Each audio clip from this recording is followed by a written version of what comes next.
Salut à tous, c'est Pangda Cheno, bienvenue sur cette vidéo qui continue notre cheminement sur la méthode Silva, qui continue notre cheminement sur Holistic Face Healing.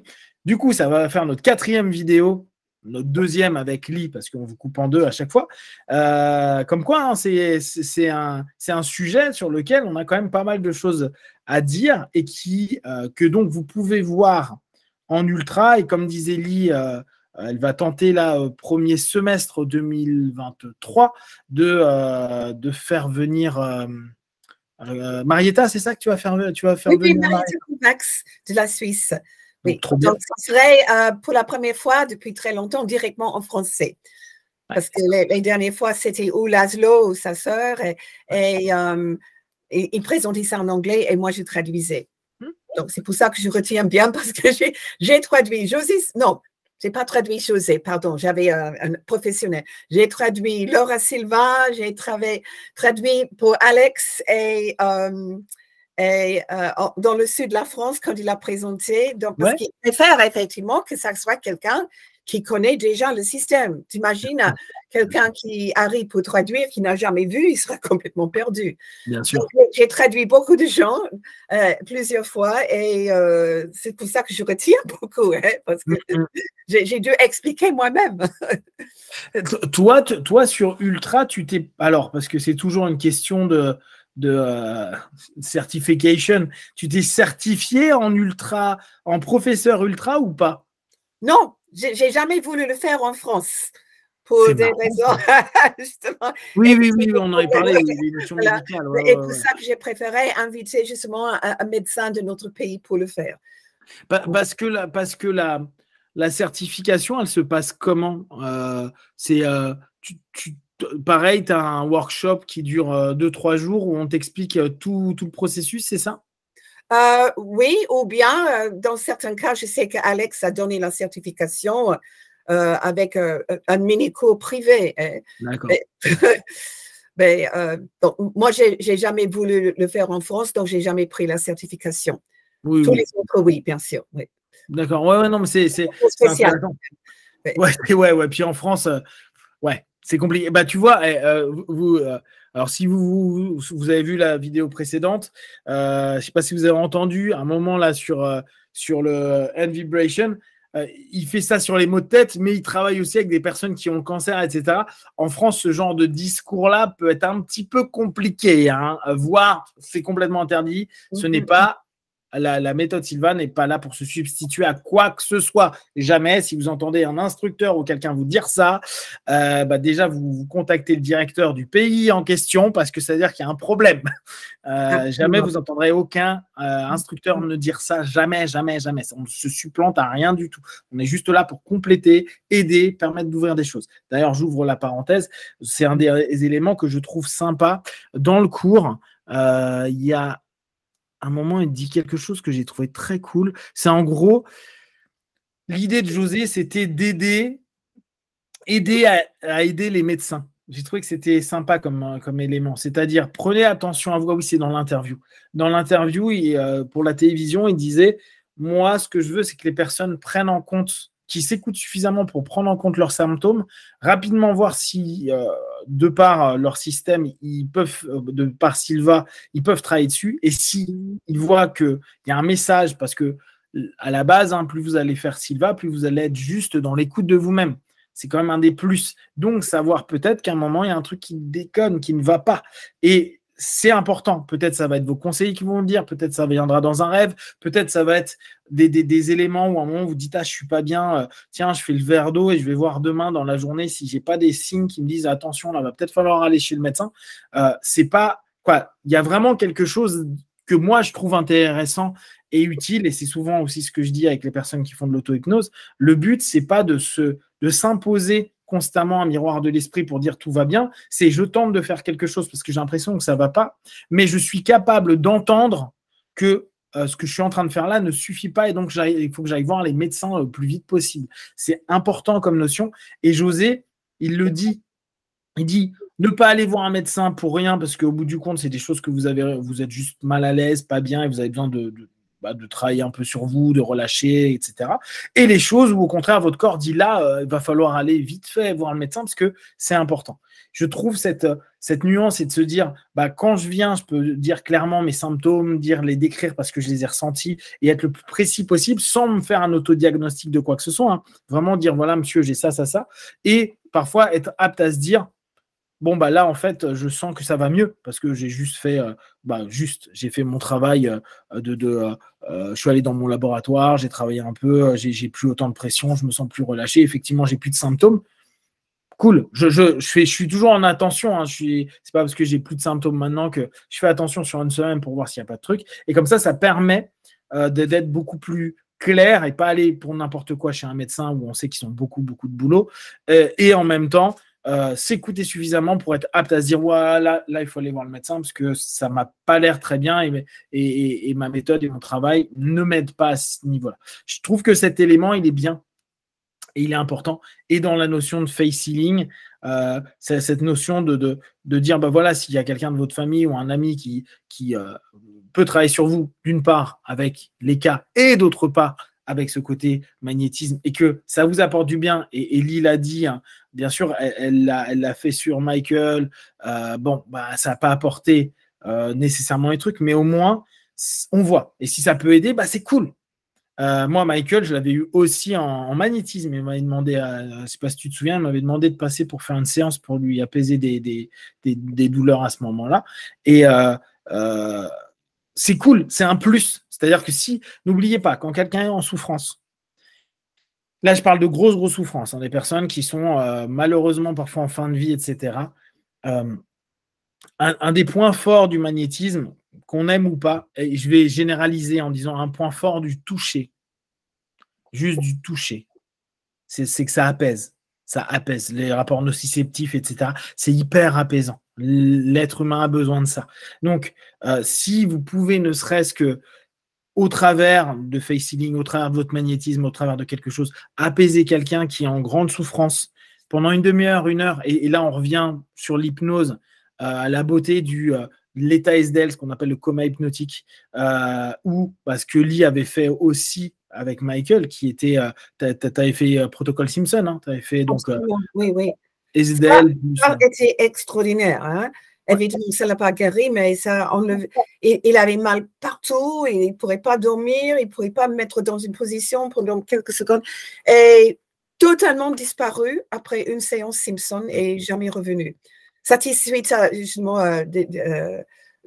plusieurs choses qu'ils ont fait à l'hôpital et donc son corps souffrait beaucoup de traitement. Bien sûr, bien sûr. Donc, et pour la douleur, c'était extraordinaire. C'est en ça où là je ressens sur un truc qui pour moi est important, hein, aider les gens qui ont vraiment une grosse douleur, qui sont pas bien. On n'est pas en train de dire qu'on les aide, qu'on les sauve. On les aide, on les soutient.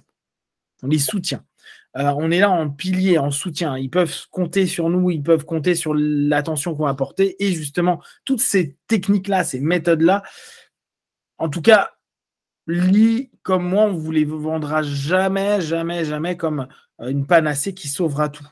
Parce que on a vu la vie, tout simplement, hein, on sait ce que ça fait, mais on sait que ça peut apporter un grand bien.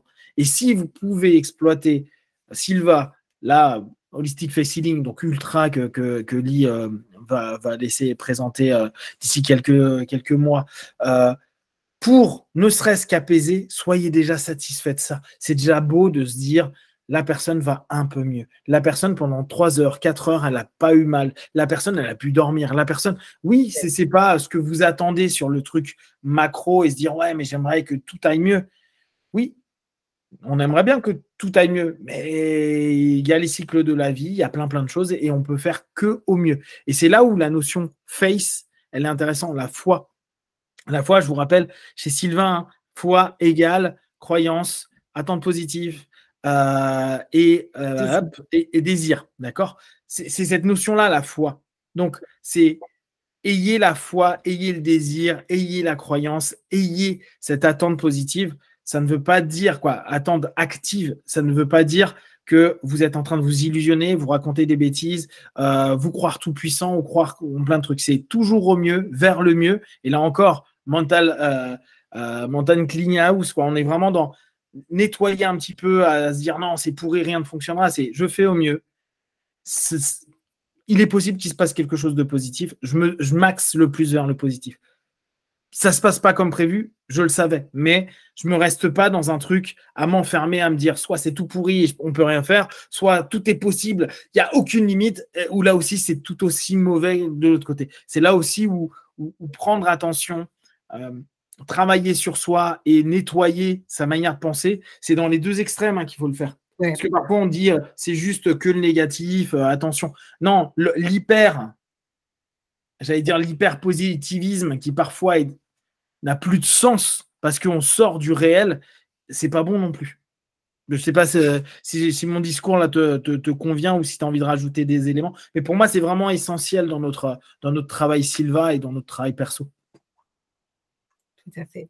Ouais, ça te semble juste.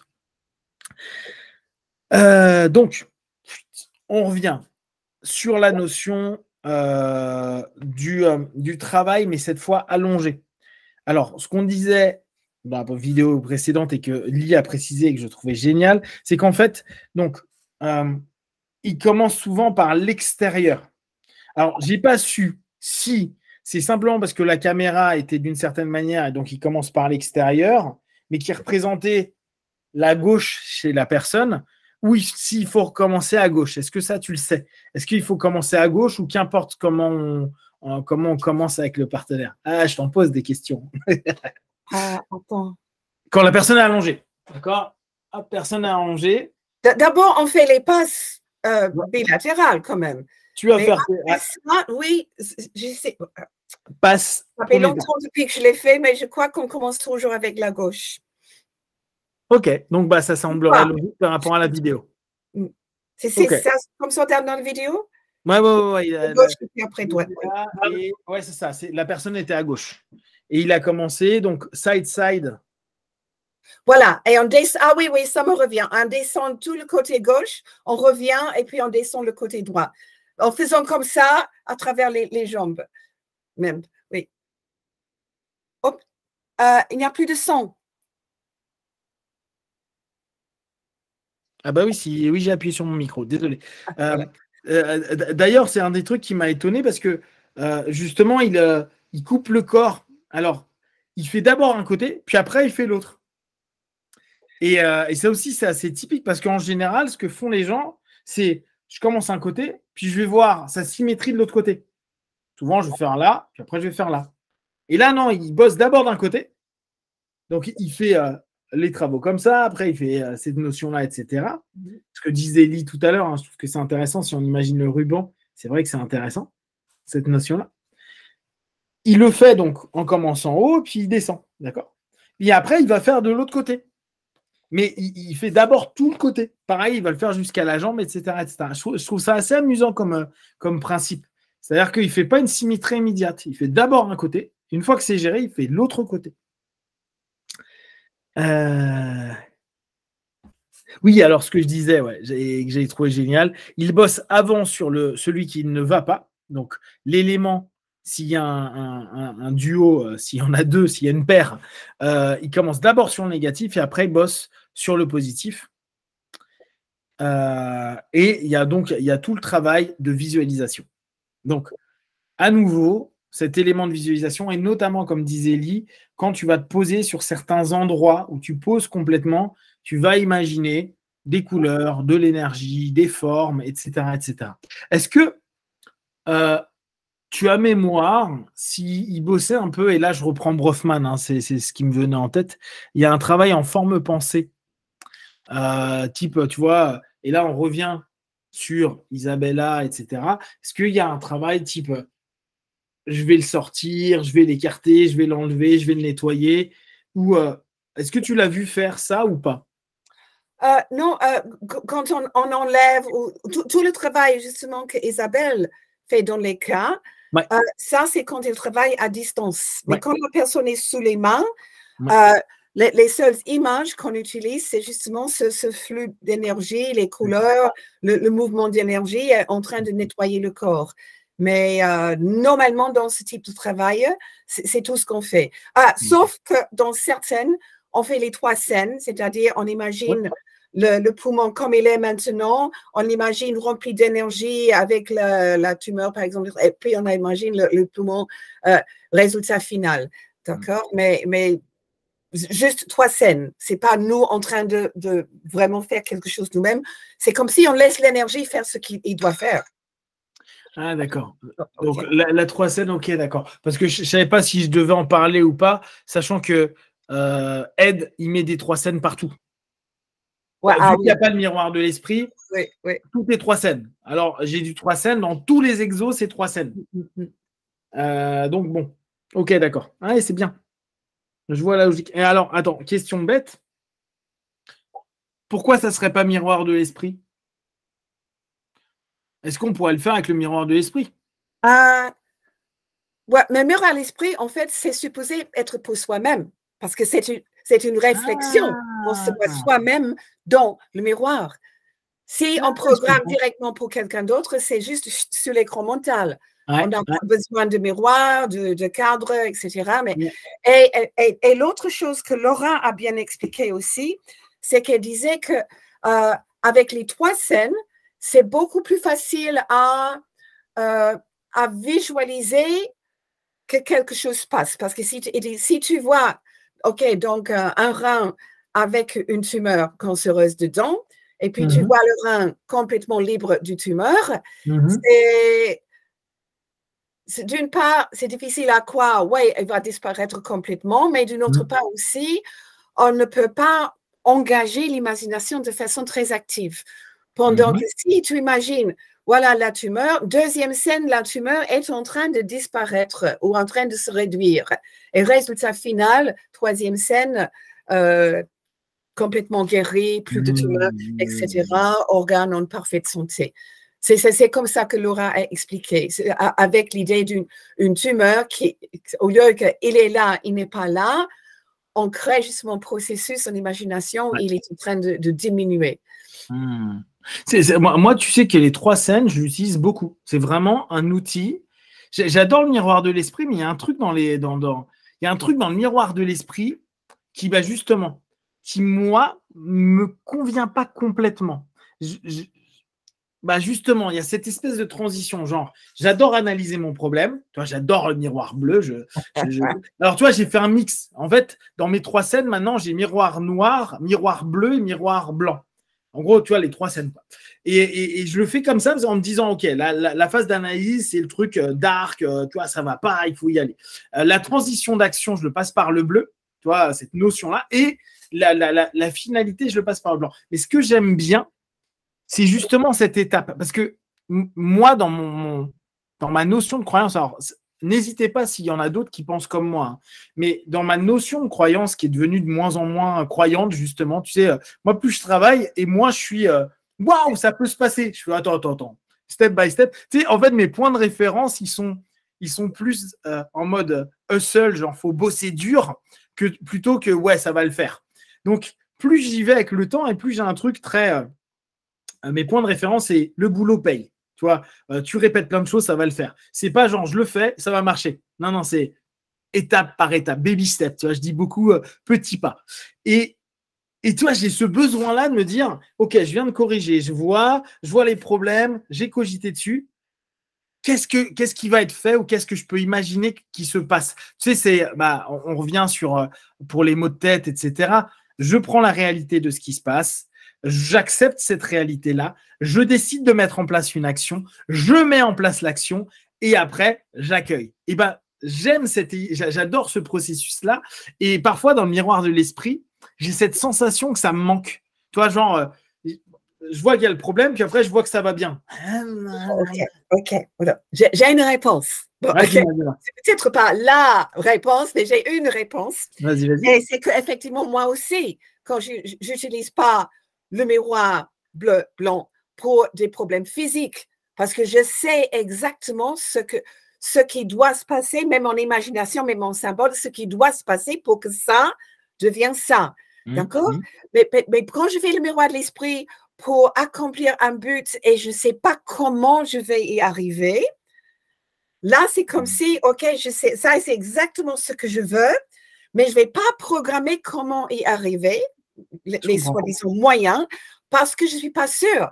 Si je programme un moyen, qu'est-ce que ça veut dire? Ça veut dire que je vais éliminer toutes les autres possibilités. Donc, j'utilise plus le miroir pour, je veux qu'un but P arrive et je programme que je suis déjà dedans et puis c'est comme lâche prise. Laisse ça arriver, laisse mon subconscient organiser, laisse mon comment intuition. Système, il y a une partie du cerveau qui filtre. Système 1, système 2, ouais. Justement, et lui, il va me montrer les moyens. Mais d'abord, il faut que je programme le but final. Donc, pour moi, ça, c'est la différence entre les deux techniques. Ah oui, je vois ce que tu veux dire. D'accord. Oui, c'est vrai que moi, tu sais, j'ai le côté très étape. Ouais. Si je veux un grand objectif, je vais faire 20 000, je vais faire 10 micro-objectifs et peut-être dans mes 10 mini-objectifs et dans mes 10 mini-objectifs, je vais faire 10 micro-objectifs, tu vois. En fait, j'étale tout. Je me dis non, mais il faut d'abord que j'arrive au moins à ça. Puis il faut que j'arrive au moins à ça. Puis il faut que j'arrive au moins à ça. Tu vois, je suis vraiment dans mes petits pas. Donc, effectivement, moi, j'aime bien ce truc. Mais ce que tu dis est complètement pertinent. C'est vrai qu'il y a des moments où je me dis, il faut que j'arrive là. Mais pour l'instant, je t'avoue que je n'ai pas d'idée. Je ne sais pas les étapes à passer, tu vois. Et effectivement, là, je trouve que, ça prend vachement plus de… En tout cas, pour moi, ça peut avoir beaucoup plus de sens. Ces moments où je suis vraiment dans je ne sais pas encore. Tu vois, je sais que je veux aller là, mais j'ai vu qu'il y a plein de chemins et pour l'instant, je n'ai pas trop d'idée de savoir quel chemin. Mais voilà, donc quand tu programmes avec le miroir d'esprit, c'est comme si je me rappelle maintenant, Reticular Activating System, c'est comme si je fais alerte à celui-là, c'est ça qu'on doit chercher. Et voilà pourquoi je continue à utiliser toujours l'histoire de Michael et le Concorde, parce que si il voulait voler le Concorde, qu'est-ce qu'il est supposé faire? Bosser 10 fois de plus pour gagner beaucoup d'argent parce qu'on ne voyait pas un autre moyen de voler sur le Concorde que payer une fortune. Mais il ne s'est pas occupé de ça. Juste but final, et après, donc, et il est trouvé dans le bon endroit, au bon moment, pour demander à la bonne personne, pour avoir ces informations, pour pouvoir avoir un vol sur le Concorde sans avoir dû planifier toutes les étapes. Donc, pour moi, ça, c'est la beauté du miroir de l'esprit. Par contre, quand il s'agit de quelque chose en physique en moi et je veux que ça disparaisse ou que ça change de forme ou que, justement, pour les choses physiques dans le corps, tu sais ce qui doit arriver pour être au résultat final. Et tu t'engages ton esprit. Et justement, Isabelle fait ça quand elle travaille les cas. Et même si c'est totalement symbolique, j'ai adoré quand il a pris comme un tube dans la personne. Elle nettoie un tube qui est bloqué. Mais il fallait qu'elle engage son imagination de façon assez forte, active et assez longtemps, justement. Et donc, on lui donne une activité, même symbolique, pour qu'elle arrive au résultat final. Mais elle savait comment ça devrait passer de l'une à l'autre.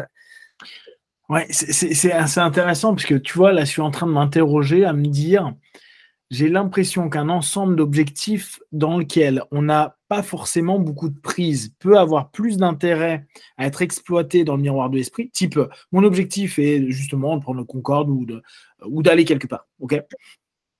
Et pour l'instant, j'ai envie, c'est vraiment une envie. Tu vois, on est beaucoup dans desire à ce moment-là. On est gros. Et je crois que c'est possible. Tu vois, j'ai ma croyance qui dit, ouais, je pense que la vie est bien faite, etc. Et là, le miroir de l'esprit, ça me parle. Tu vois, comme s'il y avait des éléments que je peux tellement pas maîtriser, voilà, même si je fais étape 1, étape 2, je peux me dire, étape 1, bon, il faut que je gagne, je ne sais plus combien coûtait le billet d'avion, mais on va dire 20 000 euros ou 30 000 euros.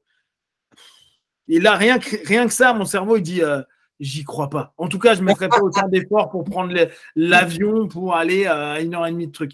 Donc, effectivement, je me pose la question, et là je parle vraiment à titre perso, mais ça peut être intéressant d'avoir des retours des diplômés, de se dire, est-ce que justement ce miroir n'aide pas particulièrement quand on a des choses où on ne sait pas. On ne sait pas parce qu'on a trop peu de prise dessus. Alors que quand on a de la prise dessus, type ce que souvent je dis à des partenaires qui viennent en session, je dis, Ils me disent, voilà, je veux être millionnaire. Et moi, je dis à tout le monde, on peut potentiellement être millionnaire. Tu vois, c'est un truc, je pense que tout le monde peut l'être. Maintenant, je vais leur dire, OK, est-ce que tu as déjà un boulot? Ou est-ce que tu as une idée de projet? Ou est-ce que tu as une compétence spécifique? Ou est-ce que, tant que tu n'as pas déjà ça, c'est difficile, tu vois, d'y croire. Et même de mettre en place. Vouloir quelque chose, c'est cool, mais vaut mieux au départ retourner vers ton propre pouvoir, c'est-à-dire peut-être trouver un boulot, ou peut-être trouver une idée, ou peut-être trouver un investisseur, etc., etc. Et dans ce cas-là, je suis plus miroir de l'esprit. Parce que dire oui, je veux être millionnaire, mais je ne sais pas comment ça va se passer, je pense que la probabilité miroir, quoi, tu vois, il y a une notion dans croyance qui va me dire non, tu te fous de moi. Il y a quelque chose j'y crois pas, tu vois. Et je pense que là où on a un peu prise dessus, type des choses qui, comme tu dis, touchent le corps, touchent parfois des retours sur l'investissement, temps, énergie, l'investissement perso, peut-être à ce moment-là, dans les trucs plus, justement, où on a plus prise dessus, c'est plus cohérent, plus cohérent. Il est plus simple d'utiliser peut-être les scènes.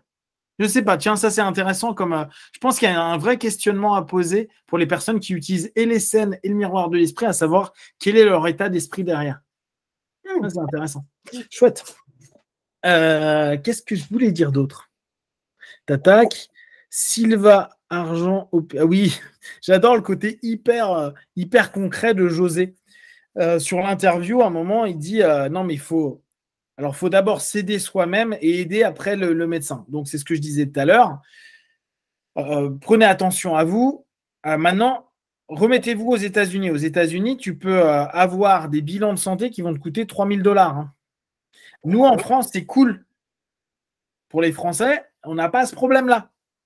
On ne va pas bien, on va à l'hôpital, on a plein de choses qui se passent. On a une facture de 250 €. Et encore, on la paye dans 6 mois. Donc, les Américains ont un autre mindset. Et j'aime bien José qui dit non, mais on va aider les médecins, mais on va aussi s'aider. Hein, parce que moi, si je peux ne pas aller à l'hôpital pour rien, et donc ne pas me taper une batterie de tests pour rien, ça serait plutôt bien. Et il dit c'est comme ça qu'on utilise aussi la méthode et le face healing. C'est d'abord pour bien checker, pour voir, pour observer ce qui se passe et pour tenter d'enlever et diminuer les symptômes si ces derniers ne sont pas dangereux. Et bien sûr, ça fait partie de notre visualisation. J'avais bien aimé le côté concret, genre gagner de l'argent, quoi ne pas perdre d'argent. Et un des derniers points, ah ouais, on est déjà arrivé à la fin. Bon, on va le mettre dans le dernier point. C'était le programme de l'eau. Programmer l'eau.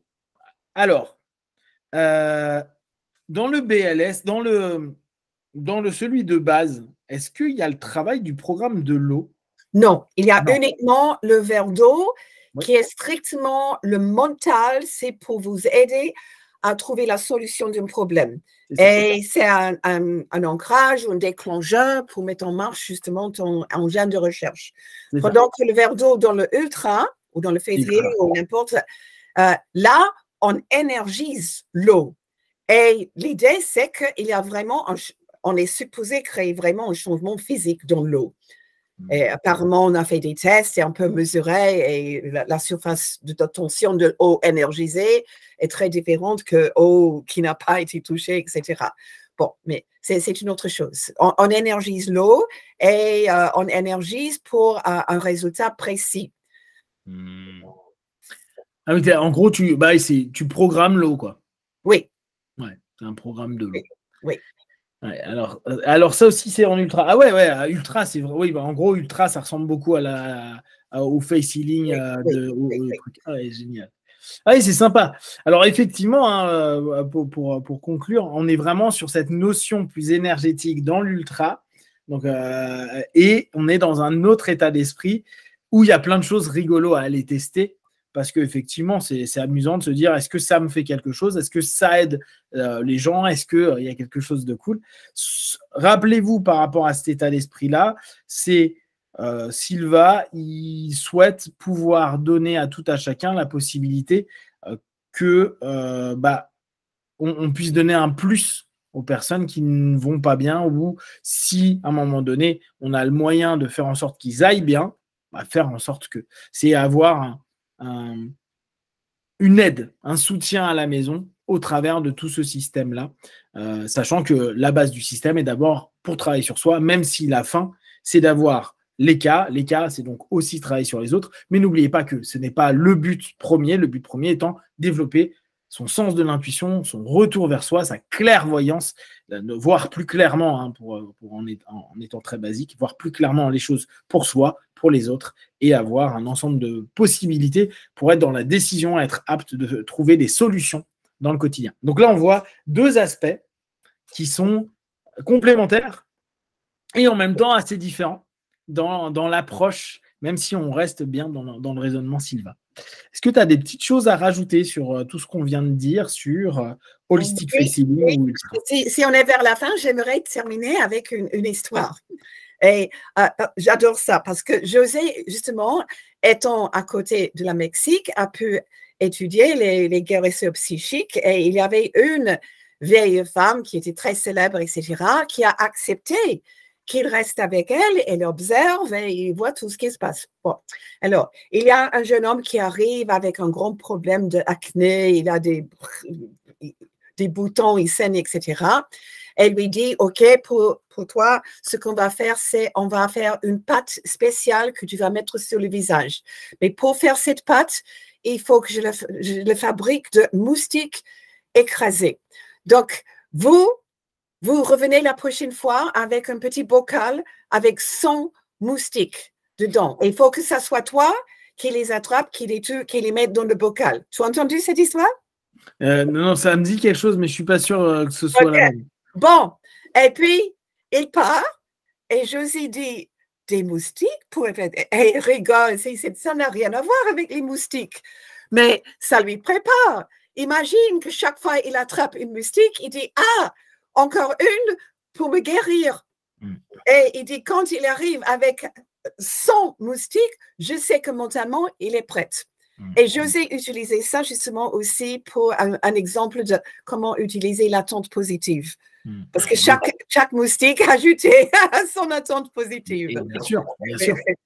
Bien sûr. Donc, elle travaillait justement en tant que magnétiseur, mais aussi effectivement avec des suggestions hypnotiques, on peut dire. Complètement. Avec ça. Mais c'est là où on ne peut pas séparer l'hypnose du magnétisme. On ne peut pas, parce que tout se passe par une suggestion, tout se passe par une transe, tout se passe par une croyance, en tout cas la croyance que la personne est prête à accepter dans le cadre donné. Pour moi, c'est tellement, c'est intriqué complètement. Et c'est d'ailleurs pour ça que beaucoup d'hypnos sont assez facilement proches du magnétisme, même s'ils vont dire oui, non, mais en fait, magnétisme, c'est juste de l'hypnose. Oui, mais c'est une autre manière de suggérer, c'est du paraverbal, c'est une autre orientation. Qu'importe après la sémantique qu'on parle, après qu'on parle d'énergie ou qu'on parle de subconscient, qu'on parle d'intention ou d'énergie, qu'on parle tout ça, au bout du compte, c'est des mots qu'on donne sur des ressentis, des perceptions, des croyances qui vont emmener vers globalement les mêmes états et les mêmes effets. Et ça, c'est passionnant. Il y avait quelque chose, j'avais noté. Ouais, tu avais une histoire aussi, mais alors, tu l'avais dit. C'est ça. Je demande la dernière fois, rappelle-moi de raconter cette histoire. C'était cela. Oui. Suggestion plus face, ouais, nickel, tac, tac. Eh bien, nickel. On est bien pour cette semaine. Si vous avez des questions derrière, vous les partagez sur Facebook, YouTube, on y répondra le plus rapidement possible. Comme d'habitude, de tout ce qu'on propose, ne prenez que ce qui est bon et juste pour vous. Testez, observez, analysez et concluez. Et pensez bien, il y a Ultra, donc je ne sais pas trop quand, mais premier semestre 2023 pour ceux que ça intéresse. Et donc, vous allez, et moi je viendrai aussi, voir tout ça en direct. Voilà. Merci à vous et à très vite.